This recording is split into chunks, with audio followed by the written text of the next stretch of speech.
Hello, my friends, and welcome to the Wake Up with Giants radio show. I am Lady Luck, and I am joined in studio by Nick the Gentle Giant, Ryan the Lion, Nicole Cola the RPG, and our special guest co-host today, Jon Absey. And today we are going to be talking about how to manage teams through growth. We're going to be talking about character and integrity. We're going to be talking about the difference between being a leader and being a boss. And I'm so excited to have this conversation today with Jon, our special guest co-host. So welcome, everyone. Hey, Yeah, glad to be here. we've had Jon on the show before a few times, but maybe we should have him introduce himself a little bit for those listeners, those people that are catching Jon for the very first time too. Hey, you guys. Well, first off, thank you very much for having me on again. I really appreciate it. I love you guys. You know that. I mean, I just asked you if you'd go out for dinner with me again because I love it so much. He asked us on a group date before the shows. A group know, date like that that. the Canadian can't go to. Yeah. Well, maybe we got to figure out a way to get out to New York. That would be our excuse. That's not a bad trip right there. That's a great trip. So, but no, I was the Utah Jazz Bear for 25 years. I've been in sports for 30 years in some minor leagues, but moved out to Utah 27 years ago and love it here. So Utah is amazing and my home. Dude is built like a brick, too. Yeah, and he throws that out like I was just the Utah Jazz Bear for That's like it. 25 Just years. that. Like it's nothing. Come on now. His bio took like 8 seconds. What was that? I tell you what, I've been to so many Jazz games. I have hundreds and hundreds and hundreds of memories of Jon. Now I didn't know Jon at that time. I just knew he was the Jazz Bear. And I'm telling you what, like I have so many stories, so many funny things watching his different skits that this guy to me is an absolute legend, and a 8-second bio would never even come close to doing him justice, because this man on and off the court is one amazing giant. Absolutely. Yeah. Well, I owe you $20 for that right You're there. welcome. You're appreciate that. Well, I We want keep doing 20 this, me and too. you, every He's time, pretty right? cool. Yeah. He's all right. Yeah. Melissa, what are we talking about? Are we gonna dive in? Yeah, we're gonna dive in. You know, Look at me just get to the point. I know, right? Like I'm trying to serious. post it on Facebook Yeah, here. give and us you- a and you second just, to get the give me a socials out. minute. Oh my goodness. So we're gonna actually, and I think I the best place to start is to talk about the distinction that Jon gives between being a boss and being a leader. I think that's important to the conversation and to get us going. So can you actually give us a definition, Jon, of what you would call a boss and what you would call a leader? Oh, great. Thank you, Melissa, for putting me on the spot on that one.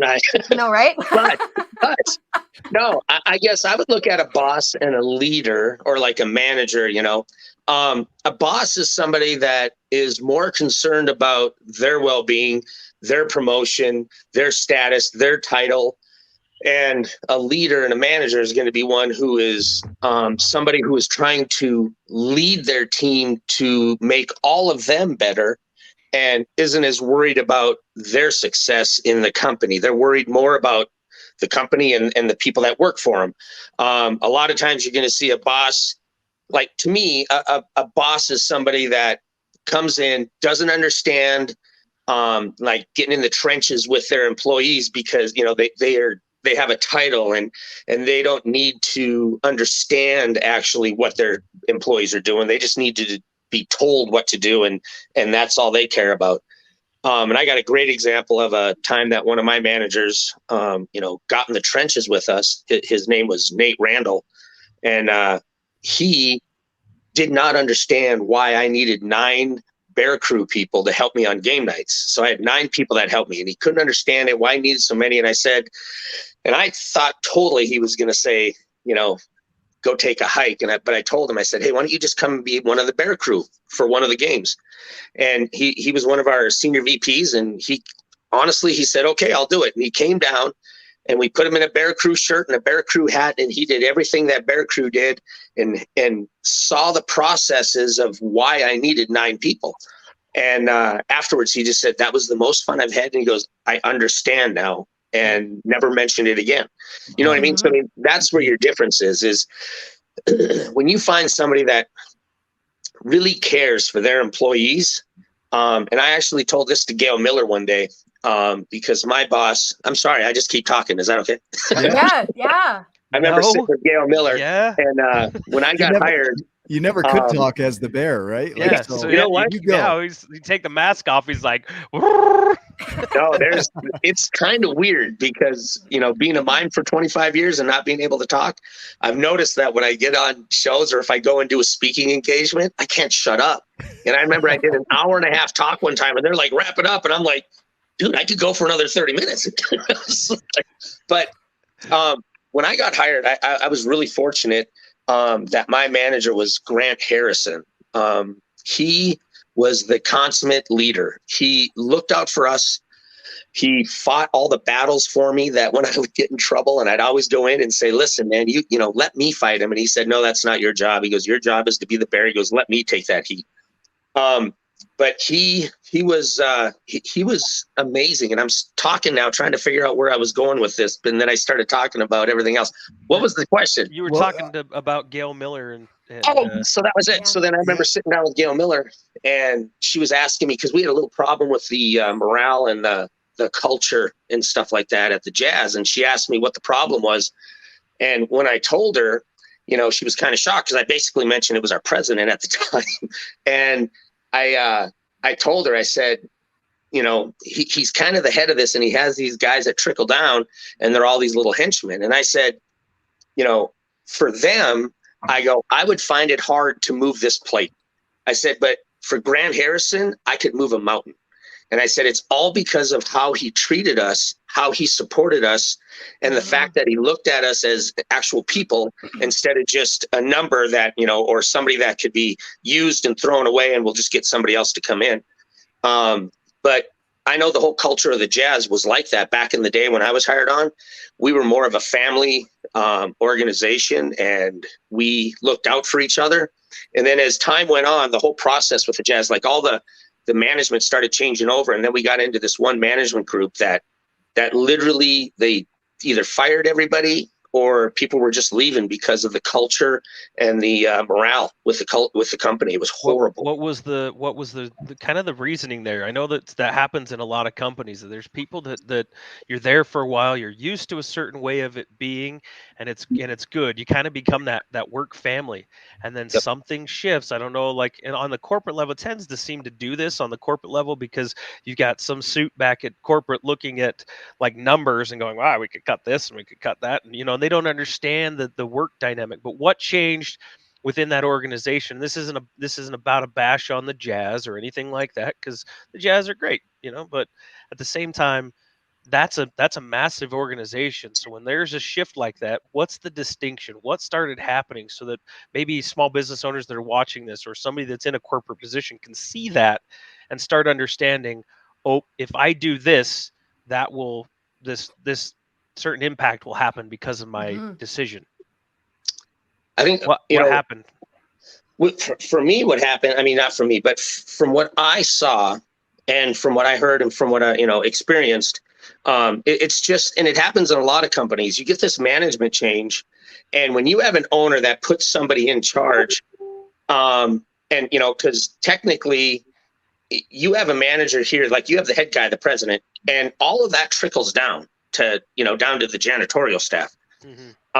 So when we started changing over managers, I feel that the problem was that the Millers weren't willing to police our management.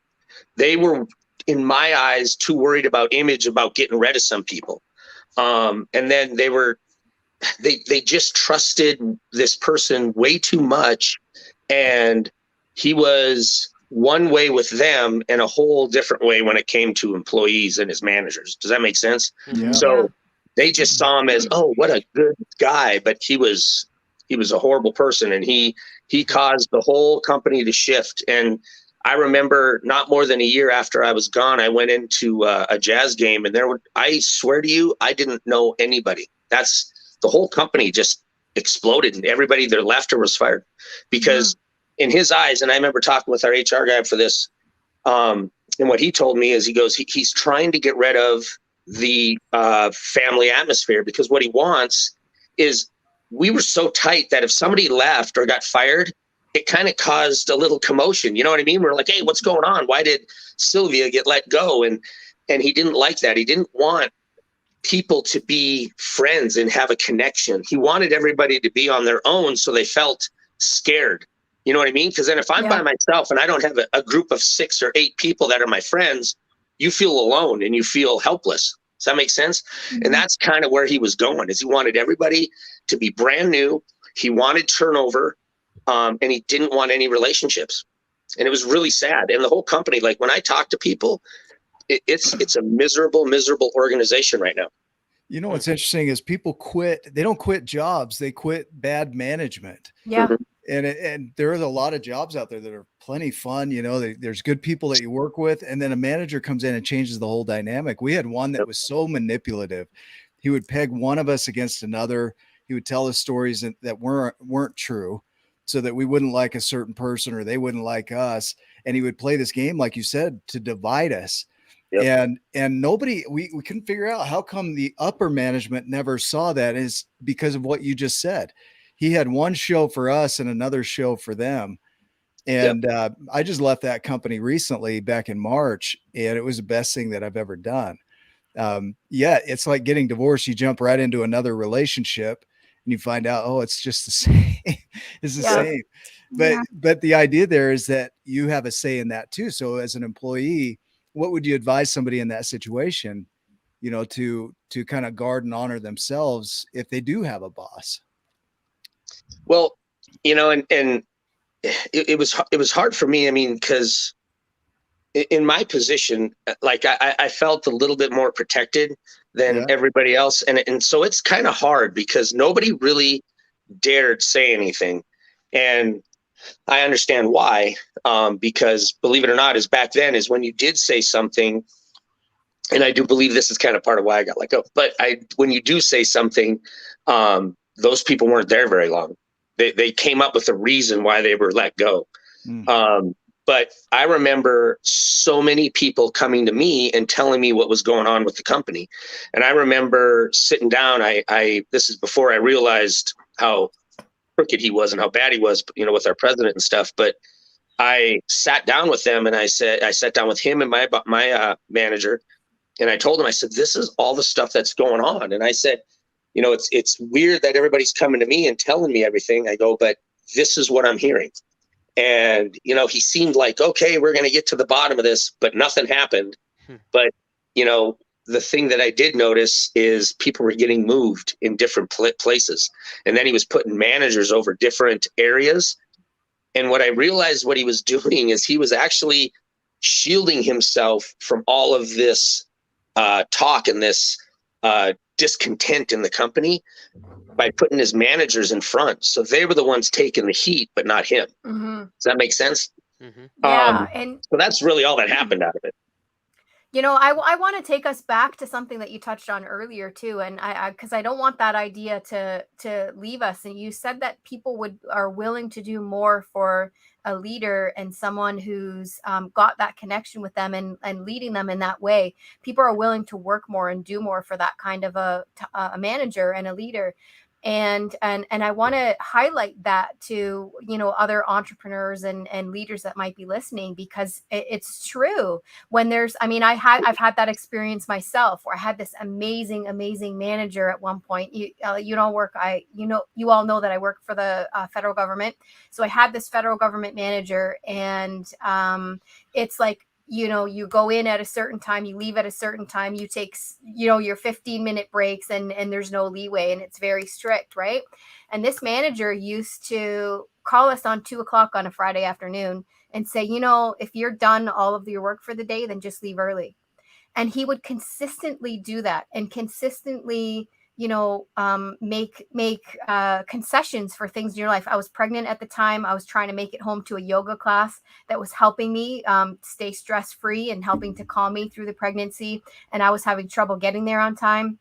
I asked to leave 15 minutes early on certain days to get there. And I said I would make up the time somewhere else. And he was like, no, just go. I don't care about the time. Just go. I want you to be healthy. Do what you need to do. And it was that kind of stuff that made you want to work for him. So when he called you at 2:00 on a Friday and you weren't done the work that you needed to do, you were honest with him and said, thank you so much for letting me know that and letting me go, but I'm going to stay the extra time because I am still working on something. And it's that kind of, concession. And I'm not saying that as a leader or as a manager, you need to do that all the time, but it's that kind of concession and that kind of caring for your employee that makes them be honest and work for you when you need the work done and work with you in what needs to get done. So I want to make sure that we highlighted that. I think it's interesting because, like relationships are relationships are relationship, in my opinion. So why, or where did we go off the rails where we took, here's a relationship like a personal or family relationship, and then, but then there's business over here. Like we're like the same principles apply in both. If you care about somebody, the relationship grows. If you don't care about somebody, it'll show, and the relationship suffers. I So think like there's I've watched, and just to finish quickly, Nick, and then Yep. hold that thought, is like, Yep. is that as you invest into your team or your employees or whatever, like whatever you're in charge of, if you're the manager, and you actually care about their personal lives, doesn't mean you have to give in to everything, because sometimes they will take advantage. There's the old saying, they'll give them an inch and they'll take a mile. Sometimes that's true. But what I've found is if you really care about the person and you love those people and you really are considerate of to what's going on in their life, they will go the extra mile for you. They'll work harder for you. The culture will grow. Your company will thrive and succeed. And when you need somebody to get your back, people will step up because you've got theirs. Is it really much more complicated? I don't know, Nick. Maybe you got some more thoughts to dive deeper into that. My thought is around the balancing of it, because as an employer, you've got to have performance, right? There's got to be performance. So there are people that would be out of integrity and take advantage of that, your kindness, your mattering, all of that. And so as an employer, you've got to balance that so that you're really making people feel like they matter, but then they've also got to do their part and be in integrity with their word around what they say they'll do. And in some cases, what I see a lot of managers do is they'll punish the group for one employee. They'll punish everybody. It's almost like a prison would do, right? If somebody tries to escape, I'm listening to a book on Auschwitz, on a survivor from Auschwitz, and they would keep them in fear by punishing everybody for the choices of one person. And it's a control thing. And so I think balancing that is the challenge, is that, yeah, there are people that will take advantage, but for the most part, I think people are good. Like they're going to do what they say they're going to do. Nicole, do you have some thoughts around that? Yeah, well, just from running a team and being the manager, it's like one of the things, if I can't let someone go home for the day, because whatever comes up, being able to go to them and say, you know what, I know that this was going on for you today, and you stayed here, and I just really appreciate the fact that I worked in a call center with phones.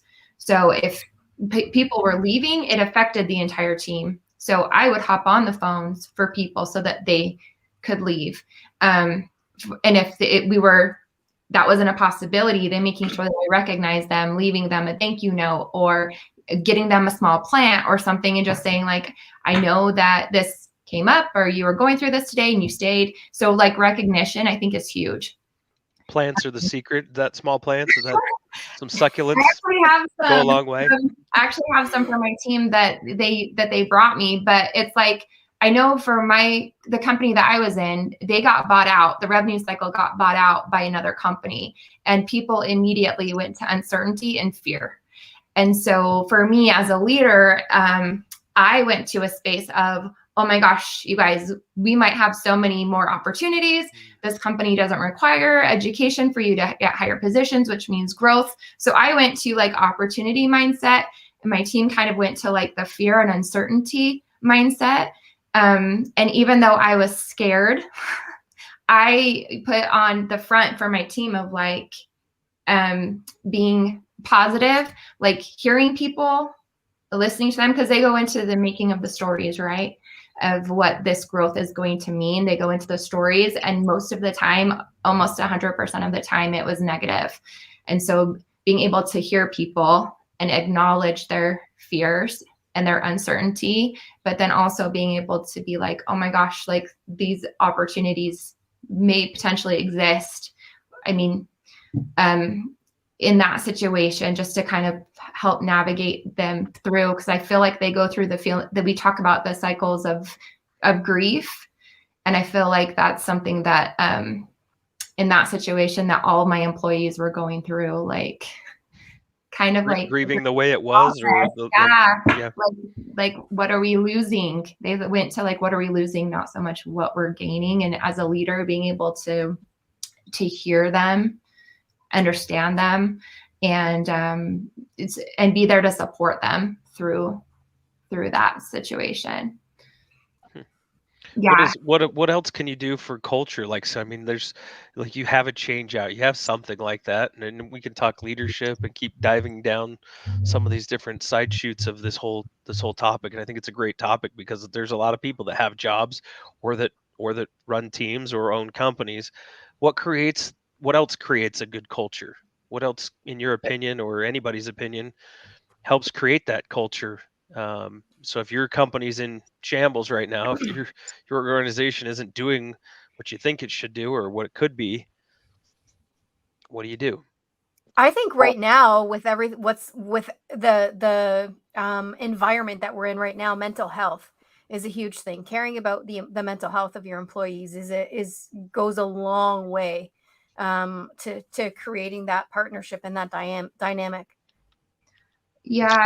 And things that we did on my team, just thinking out loud, we did a shots, like we would do water. So everybody would have their shots at a certain time during the day. So it was like, hey guys, lift up your glass. We're going to do a shot of water. We did stand up. So just things for, like Melissa was talking about wellness. We were sitting at desks that were raised up. So everybody, we would like see how long we would stand up every 15 minutes or something. Also being able to, I would hop on the phone to help out so that people could go after a difficult call, either come talk to me, or if they couldn't come talk to me because phones were too busy, I would jump on to give them a minute for mental health. So I feel like I did a lot of recognition. So people would be recognized on the team for things that they were doing that were good. People wanted to collect the most money. They wanted to get the most calls, and they started showing up to huddles. I was the only person that had people that wanted to go to huddle because they wanted the recognition.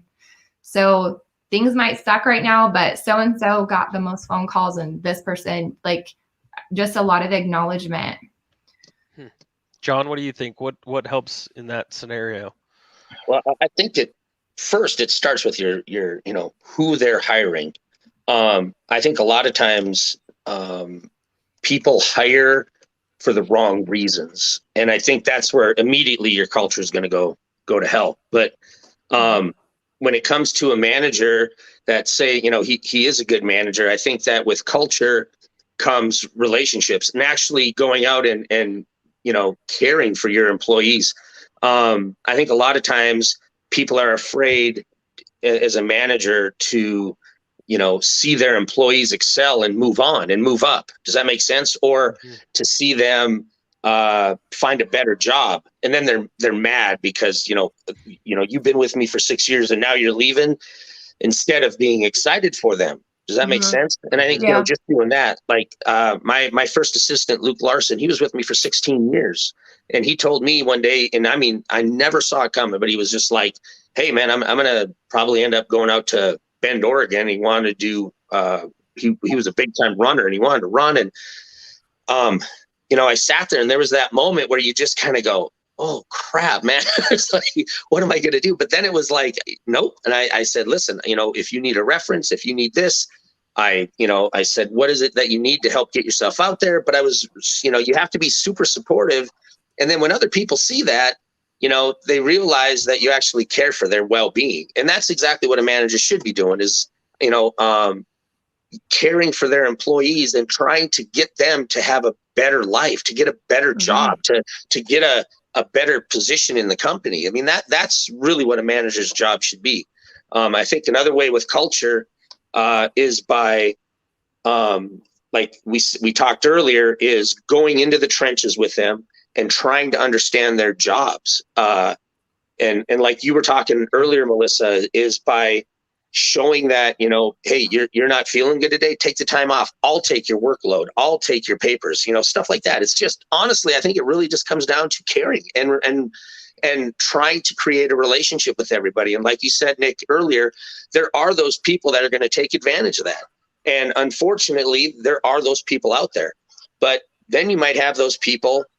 I'm sorry, I keep rambling. But then you might have those people. Don't be sorry. Like, and I guess I look at like myself or somebody else, because I remember Grant Harrison told me straight up, he goes, listen, he goes, I'm going to give you enough rope to hang yourself. He goes, just don't hang yourself. Perfect. And I was kind of my own free little island, man. And I could do whatever I wanted. But I loved my job so much. And I wanted to prove to Grant that he made the right choice in letting me be my own person and run this position as I saw fit. And that's what drove me. And that's what drove me to excel and to create and to do my, you know, 100, because he told me one night, I was really sick. And I said, Grant, I don't know if I can get out there. And because he came back, it was about second quarter. And he's like, where are you at? He goes, I haven't seen you out in the crowd that much. And I go, dude, I don't feel good. And he goes, I understand. He goes, but I just want you to think of this. He said, he goes, there's people out here that have never seen the bear before. This might be their first game. And he goes, their first impression is going to be, where was the bear? And he goes, and so in my head, I shifted, and after that night, for the years afterwards, you know, I'd have those nights where I'd sit there and I'd be like, I don't want to go out there. I'm tired because I did road shows or something. But then I would sit there and I was like, you know what? Grant is depending on me. I want to show the team. I want to prove it to the Millers. I want to be the sixth man for the team. It was all of that stuff because they supported me so much. So I wanted to make sure I was giving back, and I was making sure that they knew they didn't make the wrong choice. But like you said, Nick, there are people out there that would take advantage of that. How you get around that, I don't know. I think you test people. I think you give them an option. Like you said, you give them enough rope to go run. Just don't hang yourself, right? There is a limit to the amount of rope that they gave. Even though you had plenty that you could be on an island, you were still tethered in a degree. There's still some responsibility in that. And so I think that's important, that we've got some boundaries set and agreements made. And as long as you perform within that, we're golden. I'll give you all the room you need. But what I see a lot of managers do is they are so afraid to let go of control, to let people do what they were designed to do or created themselves to be good at, that they micromanage somebody in the position they hired them to do. And it's like, you've got two people doing the same job, and somebody that's being overseen all the time just feels so much pressure. They don't perform at their best and they feel resentful. It's like, you hired me to do this, but now you won't let me do it my way because it's got to be done your way. And now all that energy is shifted and gone. And so being able to let go as a manager I think that's going to be huge. Ryan, go ahead. I have a perfect example of that. Nick, you'll know this because you lived it with me. Is that I was at a particular RV dealership that I'm currently now with. My MO was bright colored shoes and fun, wacky shoes because I like shoes, and people would remember me. Crazy onesies. Crazy onesies and all kinds of stuff. But it was the freedom and flexibility to be Ryan fully. Like there was some limits, but I pushed them pretty good. But they let me do it, and they let me sell the way that I can sell. And when I have that, I can sell. I'm very, very good at what I do. And it allowed me to be alive. And yes, I still followed their process, but in my way. And so they were okay with it. They're like, look, as long as you're selling, as soon as you stop selling, we need to kind of go back to the basics. We'll rein it in a little bit. Okay, fair enough. No big deal. And then I'll figure it out again. I left that company at a certain point because of some culture issues, because of some management things that they needed to work out. I left, went to another place, started at this other place, and they started with right off the bat. Okay, it's this way, this way, this way, this way, this way, no exceptions, no hats. You tuck in your shirt. You have to wear. You look like you're going to a funeral, for heaven's sakes. You're dressed up like almost like church garb, like Despicable Me. No yeah, laughing, no farting. No nothing. Yeah. Here's the rules. It was the worst. Okay. Because, and especially for my personality, there's some guys that thrive in that they want to look like they sell caskets for a living and they're killing it, because it's kind of how it is, except for they were doing it for about a half to a third to a half the money that I was used to making. And they somehow got used to that. I didn't. I was like, felt like a caged animal, like Ryan the Lion is tied up and bound, and I can't be who I'm really meant to be. And it is the management. Like, I'm like, seriously, we can't wear a hat, like even like a logo hat, like General RV. I'm throw you under the bus there, General. Suckers. And then, but here's the thing: in that, the crazy thing is that those managers thought that they had to have their thumb on me, because they were worried that somehow that was going to leave a negative impression on the company. But then one of my managers I finally left that company. I'm going to wrap this up with this. I left that company and I went back to Camping World, where I'm at now, and all of you out there that watch this regularly know that that's where I'm at. Okay. And guess what?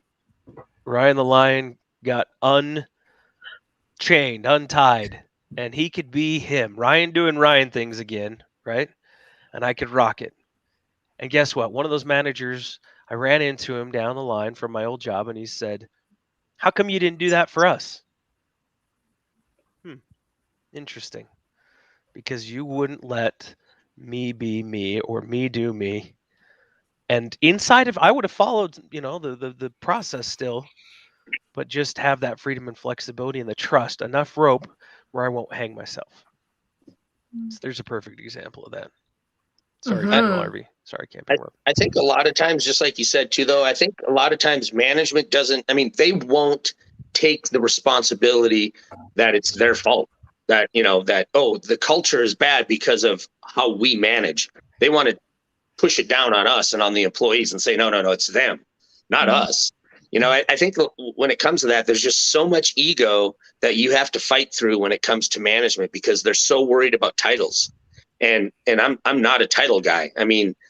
I'll do the job and be the the toilet bowl scrubber VP. I don't care. It's just, to me. And I remember I talked to Gail Miller about this, and she asked me kind of what it was, and I told her that exactly. I said, everybody's too worried about their titles, and everybody feels that because I have a title, the lower person, just the accountant, or just the game day person, they're lower than me because I have a title that says VP, or I have a title that says director or president. And that's where I think culture goes south, is because just because of a title, they feel like they're above you and not equal with you. And they won't work that way with you. Yeah, that's exactly right. And I want to continue on that line when we come back from commercial break. We're going to go right now for our 2-minute break, where we will say goodbye to everybody on the podcast, and we're still on socials for 2 minutes. Yay. So we'll see you after the break. So we're still on socials, John, so we can continue talking, but we'll break here for 2 minutes. And this is where they will add the commercial in. So we can keep going on that note, or anything else. I think that it's interesting to, in talking about culture and leadership, I'd love to dive in and talk about like what makes the leader, and now versus maybe there's like some old school thinking, and the way that a lot of companies have been stuck, and then there's some innovation that's going on with doing what John just talked about, which John just bailed out for a second, but he'll be back, I'm sure. And but I'd love to dive into that. And I jumped right out here. Yeah, okay. Once we dive back in, I want to talk about culture, and then some of the old ways of doing business and the old management styles versus some of the innovation that people are doing, and giving employees enough rope, that they, just saying, hey, here's some trust, here's some things, and what makes those cultures amazing. And then also dive into the leadership abilities and how people can grow and change as leaders and management, and let's move through like in a post-COVID world as well. Yeah, and let's dive into like finding what your employees are like good at and what they excel at and like what really makes them tick, right? Because if I mean, I have had experiences with that by like being like, we work in portfolios, so being given these portfolios that just really do nothing for me, just like they don't make me happy. I could like do this in my sleep. I could be half awake and just get this done, and it's just not exciting to me at all. But put me on something that really excites me and you'll get my full effort and my full energy, right? So finding out what that is for your employees, finding out who likes this and who doesn't, and where their strengths are. That works exactly for your kids the same way. It's so funny. Parents pay attention. Yeah, it does. It does. It's so funny. And I say that to my kids often. I say, tell me what speaks to your heart. Tell me what excites you. I'll be behind you. I'll back you 100%. I'll do whatever it takes to get you to do that thing. But I'm not just going to put you in a bunch of different things that you're kind of ho-hum about and you don't really care about and you're not going to put your effort into. So same thing, right? Yeah. We ready to dive back in? All right. We're ready to dive back in. All right. Let's do it. I don't know the countdown, Ryan. No, it's good. I'll just 2, 1. Welcome back to the Wake Up with Giants show. I am Lady Luck, and I'm joined in the studio by Nick the Gentle Giant, Ryan the Lion, Nicole Cola the RPG, and our special guest co-host Jon Absey. And today we're talking about how to manage teams through growth. And I think we were going to dive into, we might have John's lost Jon there for a minute. He's like, no, I'm going to dive out. I think we were going to move back into talking about let's talk about finding what lights up your employees. We were talking a bit about that on the break, but John's back now. All right, let's dive into I don't know technology. I'm so sorry. Okay, we'll dive into what finding what lights up your employees, and I'll give an example. Just we talked a bit about it on the break, but for our radio listeners, I was talking about finding what your employees love to do and what they're good at, and what makes them want to excel. And I've had experience with that where we work in portfolios, and I was given this portfolio. I'll tell you, it was complaints and compliments. And so literally, like the traveling public complains to the federal government the agency where I work about their experience, right? And literally, this is what I was seeing every day. It was complaints. Then they would go to the site and it would get investigated and reports would come back to me and I would be writing the letters back to the client. And I could literally do this in my sleep. It was so boring to me. And it was always the same thing. And I was just like, I begged for probably over a year to get moved off of this portfolio. And they kept saying, well, you've been at it for so long. Now you're a subject matter expert. We can't afford to have you gone because you're teaching the new people coming in. And please, you just have to stay for over a year. And it was like draining me. It was just killing me inside. And finally, this past April, I had the opportunity to move, and I've moved to so many great portfolios, and they've been rewarding, and they've pushed me. And I actually just managed a project last week that was huge. I brought in information and expertise from 8 different groups into this major project. It was 2 weeks long, and it was like the most fulfilling thing I've done all year at work. It was incredible, and I wouldn't have had an opportunity if I was still sitting over in complaints, right? So, finding that skill for your employees and what lights them up and what they're good at, and allowing other people that might be good at this to do that. Does anyone have anything to say about that? Nope. No, John does. No, oh, dude, yeah. Let me. No, so and I agree with you. I remember. So like I had a bear crew that I had for from the day one when I started, and the thing that really made me feel good about our crew is I had guys that worked with me from day one to the day I left. And what we did, and we were called the Bear Crew, but we turned into this just tight knit group of guys that looked out for each other, because we had so much fun together. Like when we would show up, and you guys can all attest, when you get together with all girls, or the guys get together with all guys, our age level drops by about 20 years. You know what I mean? And or more. So, but I remember with the Bear Crew, they would show up an hour to 3 hours early just so that we could play our games, because we created all these fun games pre-game. And like one of them was, we had our t-shirt cannon and we took a shirt and we taped it up and really well, and we shove it in there, and then we would play like, Indian poker, with the card, or we'd play, scissors, and whoever lost had to go get shot by 250 psi. We made sure it was just 250, and they had to bend over and we'd shoot them in the butt. And sometimes you Workplace miss, hazing. yeah, I mean, and then there was like wheelchair basketball, or not wheelchair, but office chair basketball. And it just happened to be after an event, there was a bunch of office chairs in our area, and we took them, and there was a portable hoop, and we just started playing. And that turned into a whole season of us like literally coming with different clothes, because we'd be sweaty by the end of it. And then we'd go do the game. So, I mean, like you said, Melissa, is like, we loved what we did, or those guys loved what they did, but they loved being able to come early and have camaraderie with each other. Do you know what I mean? And play these games. And then when it was game time, they shifted gears, and they were spot on. So, I mean, there's like, there's kind of a balance. Is we had our open time where we could go and we could have fun. But when it was game time and I was on a 24-foot ladder and I'm doing a one-arm handstand and I'm looking down at those guys and they're like, we got you, I trusted them. You know what I mean? Mm-hmm. I mean, as goofy as we could be, or, pre-game or at halftime or after the game, I knew that, whatever I was doing, those guys had my back. And the same thing is, since they had my back, I had to make sure that they knew I had their back.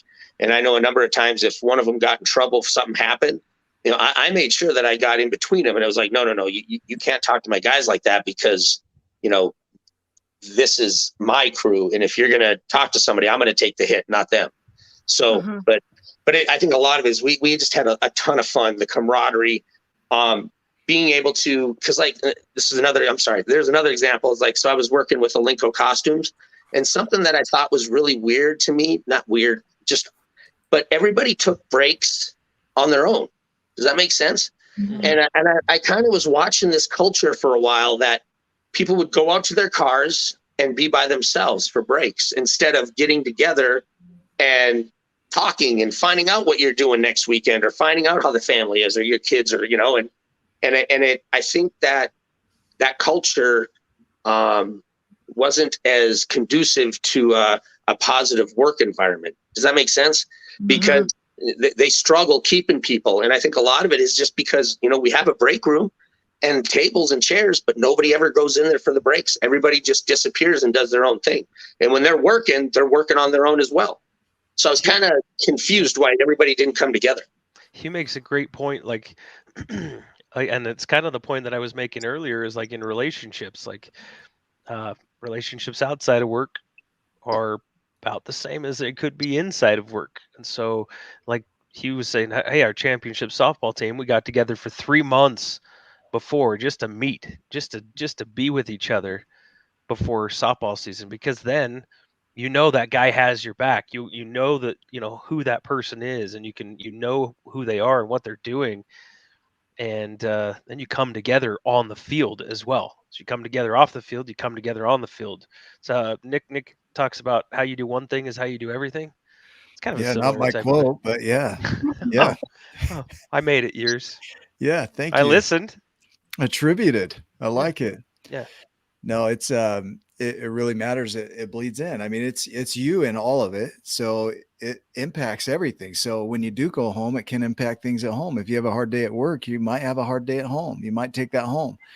And so creating an environment like yours, John, like you said, with the Bear crew, is that it's fun to go to work. When they go home, they're still having fun. They come back the next day wanting to have more fun.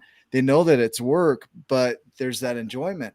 There would be times in like my current position where I come home, I just want to blank out, veg out, jump in front of a TV, something, just shut off.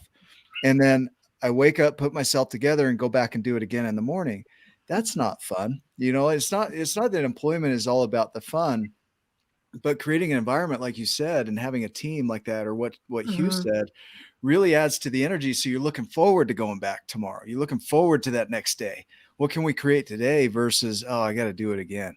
Isn't there? I mean, there's something about human need is they want to be seen and heard. They want to be loved. They want to be part of a tribe, right?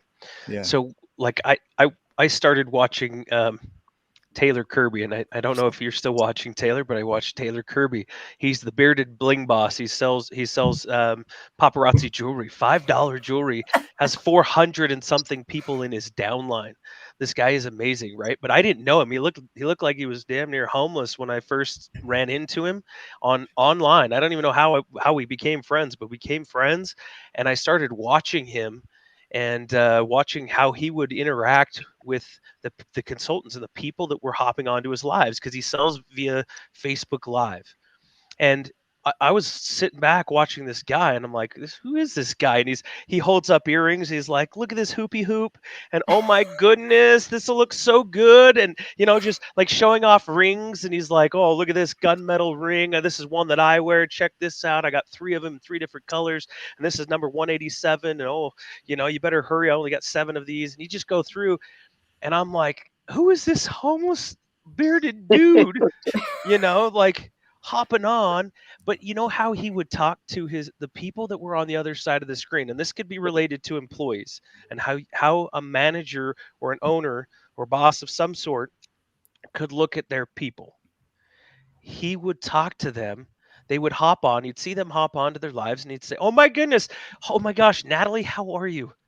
Hugh, it's so good to see you. Oh, I got to tell you a story. And he'll go off on a story, right in the middle of selling like jewelry. Like it's like, and everybody just sits there and waits and it's watching. And his watch count doesn't drop. It usually increases. People like hearten the crap out of it because they love the story and they love the recognition. They love the personal feel. They love somebody seeing them and talking to them. And so when you can do that and relate and start seeing people in a different light, and start loving them and having that camaraderie and that where he feels like people give a damn, but actually mean it. There's magic that happens inside of all of that. There you go, Taylor. There's your plug, buddy. Love you. I know of managers that will actually go and sit with their employees and find out what their dreams are, and not say that they're going to help them create it, but just find out enough and then maybe surprise them. Like, hey, I got your family a trip. Just wanted to tell you I appreciate you. I know you guys wanted to go to Disneyland this year, so arrange that to happen. And they do that, and they create that for them. But they know their employees intimately. It's not like they give them something they don't want. They know what they want, and then as much as they can, they accommodate that and create it, for their employees as a model of appreciation. Appreciation, I think people will fight harder for appreciation and recognition than they will for a dollar. Yeah. I've seen people leave jobs where they're making killer money because they're not appreciated. Yeah, Melissa, go ahead. What came up? No, I just was agreeing with you. Absolutely. That's what people crave is that attention and that recognition. And I was just agreeing with you. No, I didn't have another thought past that. Something else though that you guys have been talking about is you talk about a manager and right now we're only talking about how they manage their group of people and those relationships. Mm-hmm. Something that helped me with my career was creating the relationships through the whole company. Because one thing when Gail and I were talking, like she said, she goes, because I treated the janitorial staff the same way I treated the Millers. I never wanted to come off different, because why would I treat them any different? They're all, they all put their pants on the same way every morning. And something that I did was I always a lot of the staff in the arena on game nights and stuff weren't allowed to have the giveaway items that we would give out to the crowd. But I would go up and I would steal boxes of this stuff so I could give it out to the public on appearances and stuff. But I would always hoard it. And I would always go around and be like, hey, if you need something, come down to the cage after the game. And I would give them the giveaway items. And then they'd come and say I got in trouble. I was like, just tell them I gave it to you. And I remember taking heat for it. But I was like, listen, they don't understand that those little symbols of just saying, hey, thank you, and letting them walk away with something instead of saying you don't get one. It really affects them. And I remember our security office, in the summer, I would bring them ice cream cones all the time. And then in the winter, I was buying pizzas. And I was always going down and giving them giveaway items as well. And it worked out one time where the circus was in town and our president had pulled up to go park in the back. And when the circus is there, nobody's allowed to park down back. And I had pulled up behind him and I could see our security person telling him that he can't park down there and he's got to go park somewhere else. And when I pulled up, I remember Linda looked at me and she's like, yeah, you can go park down in the corner down there. I was like, thanks. So, Yeah. But I mean, it's amazing what you can get when you treat people nice. Yeah, exactly. Yeah. And it's nice to be nice to the nice. That's what I heard on MASH. Go look that up. It's a YouTube clip. It's nice I love to be that. nice to the nice. But what I think managers or people in corporations or businesses of any sort, what they forget is they think that, this small space, but by helping and by creating a relationship with everybody, the only reason I was able to do so many things in that building and get where I needed to go or be able to grab this or grab that. I mean, just the reason it helped was, everybody was appreciative because, and I didn't do it for that sole purpose, but it was the realization down the road that when I was doing it, then I realized, oh, it's coming back to me. Does that make sense? And it worked that way with the company. I mean, the things that I was able to get away with in that arena, nobody was able to get away with. And it was like, people would always ask how the hell, and I'd be like, nah, you never know. Pizzas are great. A little giveaway item here, it's great. People don't understand that by just giving, it'll come back to you, even in a business.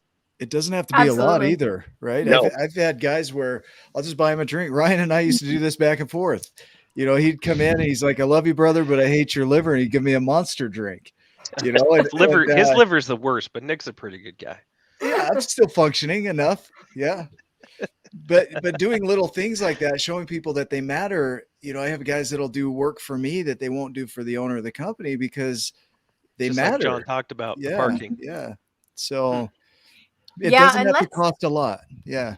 I was just going to say, let's touch quickly because I'm watching the time too. We're running out of time, but let's touch quickly on the fact that we can make that connection and do those things even now where some of us are virtual. Like some of our teams are virtual right now. We're working from home and we're doing that kind of thing, but we can still have that connection.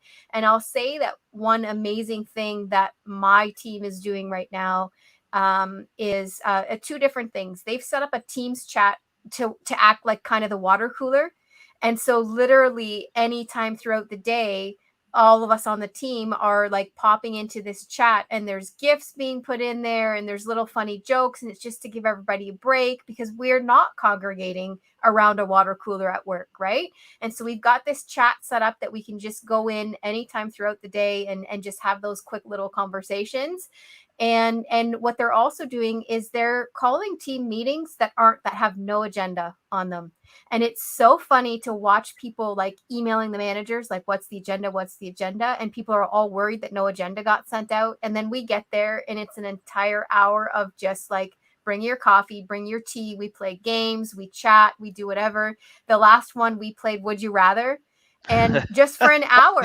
That would be bad at our work. That would go south in a hurry. But it was clean. But just for an hour, we sat there with our coffees and our teas and we played Would You Rather. And there was no agenda. There was no business talked about. It was just connection of our team. And that's it. So it's important to note that even though we might be separated by distance and we might be online, we can still make that connection. We do that, right, Melissa? Teams. Like in our corporate chat that we have going on. Yeah, we do. It's hilarious.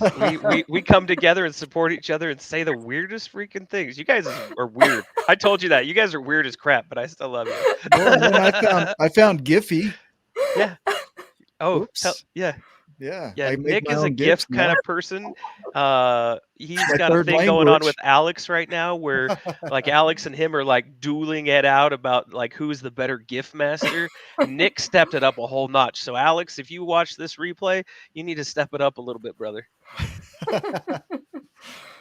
I think that's important though, like the connection, if we have a few minutes here, is the social media, when everything's shut down. I'm an introvert. I'm more of an introvert than anything. So I recharge alone. And so when everything shut down, I was like, hell yeah, this is my jam.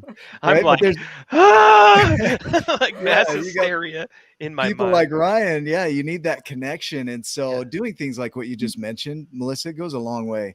I look at how long we've been working together on the league and the Tribe of Giants, and we've been doing that, you know, from a space of we're all working jobs, we're all creating this. I mean, there's no like financial return yet in this for us collectively, but we've been showing up consistently, and it just blows my mind that you guys have been alongside me through this, and I love the interaction that we get through the chat. And I don't know if maybe that's what contributes to us just moving forward. I mean, if you want a sense of what people are willing to do when they're shown appreciation, I mean, look at the League of Giants. Look at our team. Look at how far we've come on a shoestring. I mean, it's amazing. Yeah.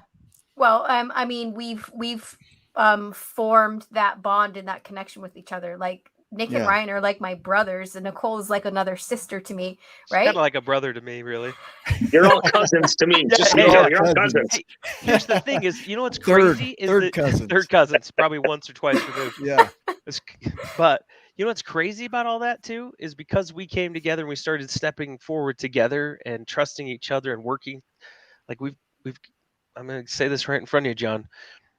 I'm friends with Jon Absey, one of the greatest humans. You can pay me the other $20 here in a little bit too, but one of the greatest humans on planet Earth that I never ever thought. Think of this: how many millions of fans go every single year to the Jazz? My parents have had season tickets since they were, when they opened the Delta Center way back when. I don't know, 30 years plus of season tickets. I don't know exactly when, but how many millions of fans have gone, and who can call up John or text John and say, "Hey, what you up to, buddy? How you doing? How's life? You Want to can, come on the show?" and you can, Nick. You can, Melissa. You can, Nicole. And it's from building relationships. It's from treating people with respect. It's from doing all the things that you do to build and foster, the exact things, the culture and moving through teams through growth. It's the exact same stuff that you do outside of work. Just do it inside of work, and magic happens. It's creation, it's growth, it'll last a lifetime. It's the antonym or the antithesis, whatever the antimatter to the separation of a family. It's like what John was talking about, that they had a family. And so when somebody was pulled out of that family, there was an impact that was felt. And what we need to do now is get back into that, creating families, because like you said, this feels like family. And that's what makes it work. And so when you get back into a space that it moves beyond friendship and acquaintances, it's a different story. You're there through thick and thin. So yeah, and I'll say that we created that bond virtually. I've never met any of you in person. No. I'm over here in Canada, and I've never met any of you in person. In fact, we never met Nicole. She lives down the street. Well, I did, because I went to high school with her. I didn't meet her, but for over a year, we worked together for a year, and we'd met just barely, a couple months back. Yeah, all virtual. Crazy. That is way, way amazing, especially Melissa. Most of our Giants. I can't believe you haven't flown out here yet. Yeah, I haven't met Hugh. Nick got to go meet Hugh. We started with at the beginning of COVID. So none of us have been able to travel to meet each other. Well, for me anyway, I haven't been able to travel to meet any of you. So, and you guys couldn't travel to me either. So yeah, I mean, if COVID wasn't happening, we would have met by now, but yeah. John is just like blown away. I think it's just like he's dumbfounded. I'm kind of stunned. I am. Most of our tribe, I would say, the vast majority, when there's 4,000 some odd people or close to it in that, we haven't met most of them. And we have regular interaction with a whole bunch of them. And, they're like those family. Those of you that are out there that know, because we text and we comment and we like each other's stuff, Paula, Carrie, Diana, Lori, you go through the whole gambit of it, and all of you know who you are. I'm leaving out a ton of people. There's no way to do it. Yeah, there's no way to do it. We love you. We see you. And that's the power of relationships in a tribe, is that we got each other's back. And that we've got a team and a group here that has something special, and that can be replicated in any aspect of life. Yeah, absolutely. That is Hey. awesome. And on that note, I'm watching the time here, and we are running out of time. So I just want to ask all of you to just give us. I'm going to go to John. If you could just give us, your final thoughts, your final advice to other leaders out there. To other leaders, my advice would be to treat everybody. Well, actually, and I said this quote. I'll say it here in a sec.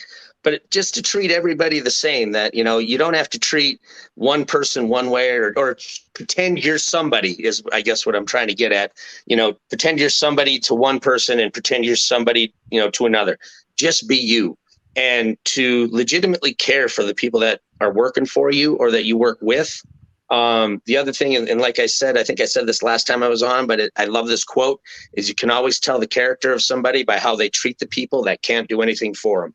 And that to me is huge. And that's why, I am more than willing to give $5 to this person compared to this person. I mean, there's I never really separate, groups of people. People are people.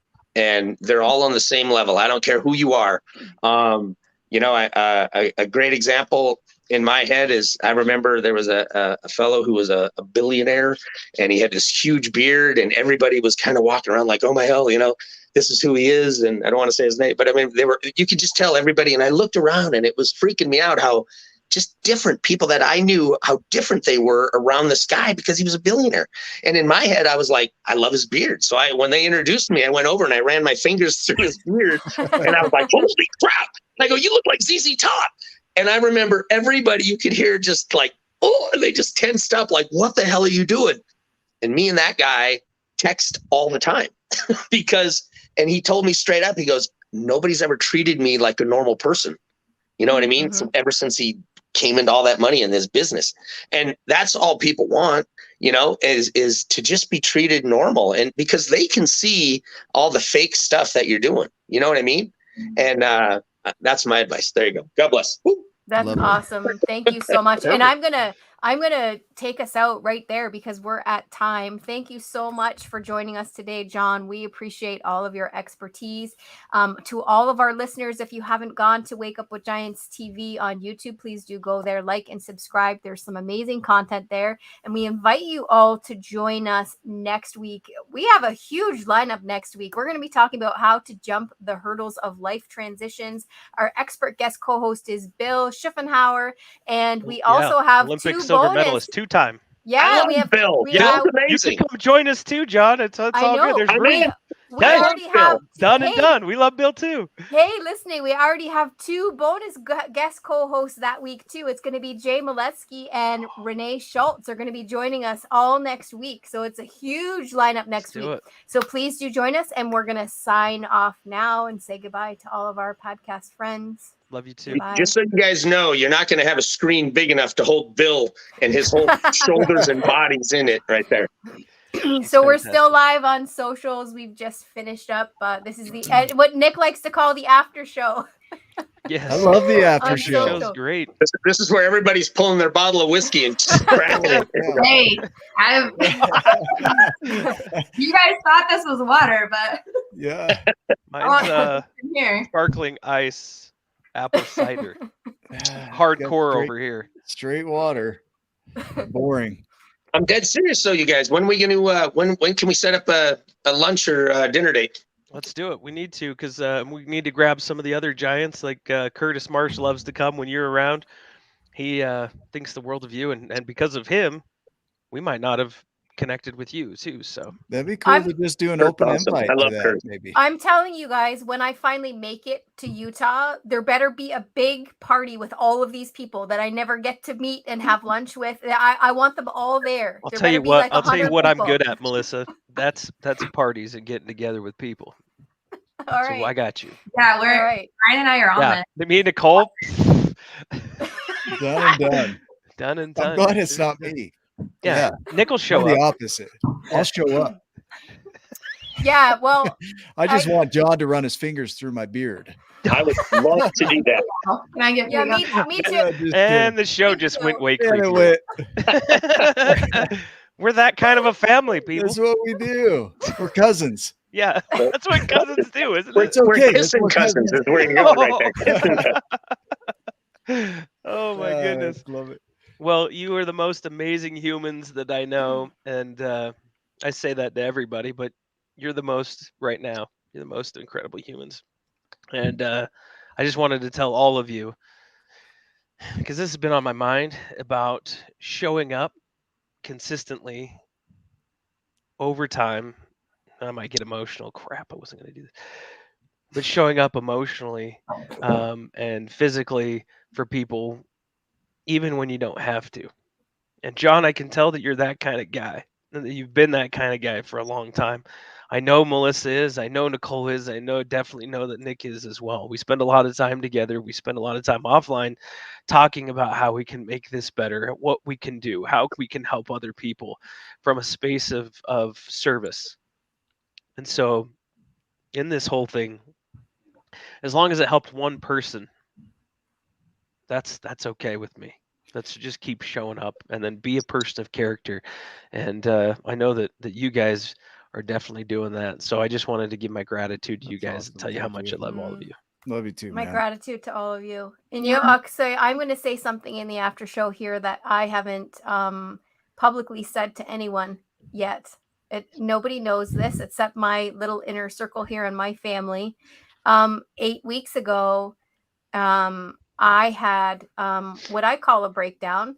It was acute panic that lasted for about 4 days, and I've had acute anxiety on and off for 8 weeks. And I left the radio show for 8 weeks, and my family here picked up the slack and covered for me and held space for me. And to have all of you now today say that I consistently show up and that I'm always here touches my heart, because I know for 8 weeks I was out and I was off in self-care and healing. You were gone for And 8 weeks? where was Melissa? I had to go back and look. I didn't even notice. oh yeah, I was gone for about We 6. felt it. Yeah. We felt it though, but we know where your heart is all of the time. And that's what family does. You pick up when somebody needs you, and they can lean on you and support and be there for you. That's what we do. But that's what family is, and that's what you can create. That's what can be created out there. We like can hold that. the space and we can pick up the slack, and that can be created in any environment. Hey, Melissa, you doing good though? Yeah, I'm great. Yeah. Good. Yeah, I am. Thank you. Because panic attacks suck. I've had a couple of. I actually was about ready to get on a plane coming home from Phoenix and had one, and I thought I was having a heart attack. So I was like, "What the hell is going on?" And I ended up in the ER. The most expensive Xanax I've ever had. I just want you to know that right now. You know, we should do a show around that kind of stuff though too, because I think people can relate to that. It's good to hear that, right? People need to hear that. They need to know, like, we're human. We're all humans. We're doing human things, right? There's no difference. Employees are humans. They got lives.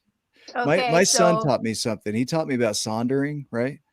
That he's 16. He's like, Dad, you know what sondering is? I said, I have no idea. He said, it's where you look at people and you find the complexity in their lives, that every person you see has a life as complex as yours. I'm like, dude, you're 16. Wow. But your employees have complex lives that are as complex as yours.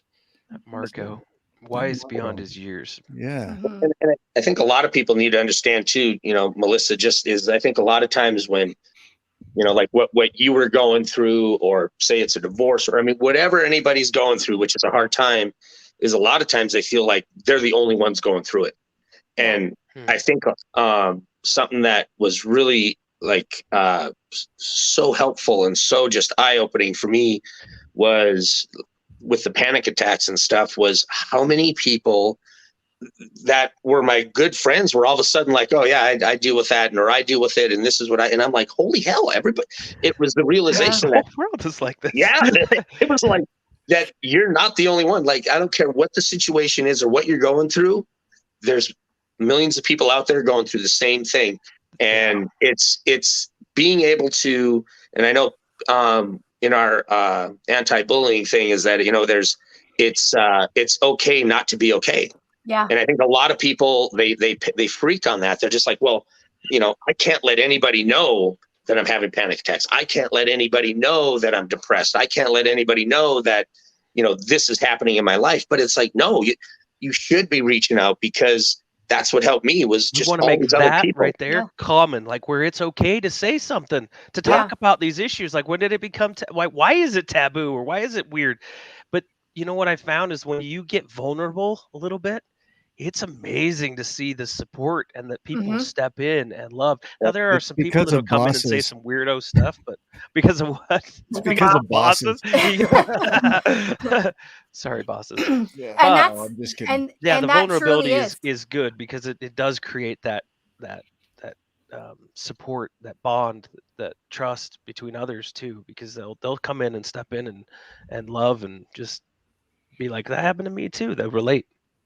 And that truly is how you heal naturally, is talking to other people about it. And I had a support system in place. I mean, you guys all know my backstory. 10 years ago, I had postpartum depression and severe anxiety after my daughter, and that was a 2.5-year recovery. But I didn't have the tools back then that I had now. And literally, it was 8 weeks ago, but within 2 weeks, I was stable. Like, I had everything under control. I had the whole league holding space for me. I had other friends holding space for me, back here whenever I needed them. But then I had my whole holistic team around me. I had my naturopath, my acupuncturist, my physiotherapist, my hypnotherapist, my chiropractor. I had all of those people right close knit, and within 2 weeks, it was under control naturally. No drugs, no nothing, all natural. So, I was very supported. What did you do with your drugs, Melissa? Especially like the Xanax and the Valium. How did you get drugs? Where do you find this stuff? Can we get that through the border? Yeah, I'm just how do asking. you get that from Canada? Oh my gosh. That's awesome. I could probably go sell those on the black market, eh? Yeah. Hey? Oh, Yeah, I hey. haven't heard that forever. Yeah. Hey, that's awesome. Hey? Where's your toque? What's going on? And your ketchup chips. Yeah, we were talking ketchup stuff before the show too. We were. Yeah. Canadians are the best. Oh, I love it. Another thing here I'll hit on too with our tribe, our league, is the differences, the embracing of the differences. I mean, there have been some times where there's been some polarization around differences, and we've been able to hang through that, but holding space for the differences in their variety, because I mean, Nicole, your background is beautiful as a witch. It's like something that in the past you would have held back on, and now you're openly sharing. I'm a witch. I mean, I'm a pagan. Wait a minute. Did you really say witch? Yeah. Nicole? I didn't say the other word. Yeah. Isn't that amazing? She's amazing. Yeah. Nick, you continue on, Nick, but I'm going to have questions for Nicole. Okay, go ahead. Nick. Yeah. Well, that's perfect. And here's the thing: I'm going to kick back in my chair now. Okay. We've had people come along that want us to regulate that, like who's a giant, and what qualifies. It's almost like people want to put rules on rules on rules. It's not good enough to just be human. And, to embrace our differences. I mean, we're all different. Some of us are spiritual. Some of us are not. Some of us are witches, and it's beautiful. Some of us like talking about drugs, people. John. Yeah. No, I know. Some of us I've never met, other than reading about him and, from the Salem and the book, whatever. But I mean, I need to hear more about this. So what's a witch? We'll dive down that rabbit hole, but like you'd be surprised, John, like how many, like when you talk about like, hey, I have this, or I'm this way, you'd be surprised at how many people are out there that are pagan, that are witches. Like, really? Yeah, that is crazy. And that are some of the most. Hearing about this I'm going to stuff. say this really close to the camera. I want to hear about this stuff. This hey, is John, cool. here's this. This is for Nicole. Okay, I'm listening. Have some of the most giant, genuine, amazing hearts on planet Earth that are some of the best people in the world. I totally believe that. Nicole is that person. I promise you. I guarantee you. Like, she would give the shirt off her back, but that'd be weird because no, not that'd be weird in public. No, she'd probably do it anyway. Well, I just think what's cool is I really love like just see. opening up and experiencing and talking with Is that you, so many Larissa? different cultures and so many different people, and because I don't want to hang out with like-minded people. Does that make sense? I love the open. I want to hear, hell, maybe I'll become a witch. I don't know. I mean, I love hearing that stuff, and I love when somebody's doing something different that isn't just in the norm, That's what I love we're hearing all about in the Giants. That's what a tribe of giants is. It's anybody who's on their giant journey, and we Whatever all it come looks like. together and support Yeah. and love them for where they're at and help them grow as they want to grow. Just don't be a giant dick and we're good. It's actually our number one rule, right? What's our number one rule? It's don't be an asshole. Yeah.